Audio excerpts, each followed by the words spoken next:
Après les attentats du 13 novembre, Bruxelles montre tout son soutien à Paris, avec des fleurs, par le silence ou par la signature d'un registre de condoléances. La population rend hommage aux 130 victimes et aux centaines de blessés. Tout le monde est bouleversé, donc voilà. Je peux rien rajouter. Ça fait 3 jours qu'on pleure, donc voilà. Et puis à l'émotion s'ajoute le désir de compréhension. Très vite, le lien est établi entre Paris et Bruxelles. Molenbeek, plus particulièrement, devient le centre de toutes les attentions. Les enquêteurs découvrent que ces attaques ont été préparées depuis la Belgique. Dès l'été 2015, 4 planques sont louées par des complices. C'est dans l'une d'entre elles, au 3e étage d'un immeuble rue Henri Berger à Schaerbeek, que les bombes sont réalisées. Une fois les préparatifs terminés, le 13 novembre, 9 hommes frappent Paris en plein cœur. Parmi eux, 3 ont grandi à Bruxelles. Bilal Atfi, l'un des kamikazes du Stade de France, était un Français de 22 ans, habitant Neder-Overenbeek. Abdelhamid Abaout, le coordinateur des 3 commandos, a passé toute son enfance et son adolescence à Molenbeek. En 2013, il rejoint les rangs de l'État islamique en Syrie, poste des vidéos de propagande sur le net et devient l'un des visages les plus connus du djihad.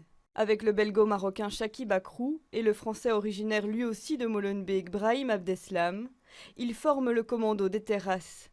Brahim Abdeslam se fait exploser dans un café. Abdelhamid Abaoud et Chaki Bakrou mourront quelques jours plus tard lors de l'assaut à Saint-Denis. Reste alors un 10e homme, un seul survivant lié directement à cet attentat, Salah Abdeslam, le frère de Brahim. C'est lui qui dépose en voiture le commando du Stade de France. Pour l'aider dans sa cavale, il sollicite l'aide de plusieurs amis. Mohamed Amri et Hamza Atou viennent le chercher à Paris pour le ramener à Bruxelles, où il sera notamment pris en charge par Ali Oulkaldi et l'Aziz Ibrahimi.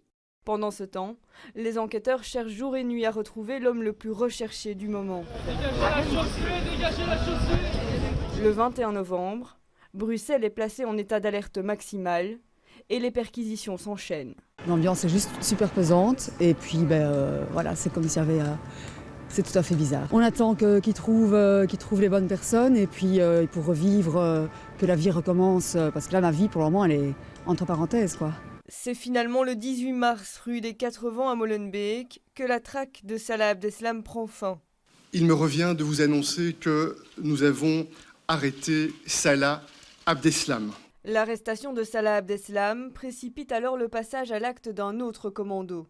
Cette fois, le 22 mars, c'est Bruxelles qui est touchée. Les auteurs de ce double attentat qui fait 32 morts sont tous liés de près ou de loin aux attaques de Paris. Mohamed Abrini, par exemple, l'homme au chapeau repéré aux côtés des kamikazes de Zaventem, est celui qui a conduit Salah Abdeslam dans la capitale française. En tout, dans le volet belge de l'enquête du 13 novembre, 19 Belges ou personnes résidant en Belgique ont été inculpés depuis 1 an pour être impliqués à différents degrés dans les tueries de Paris. Salah Abdeslam, lui, se mure aujourd'hui dans le silence.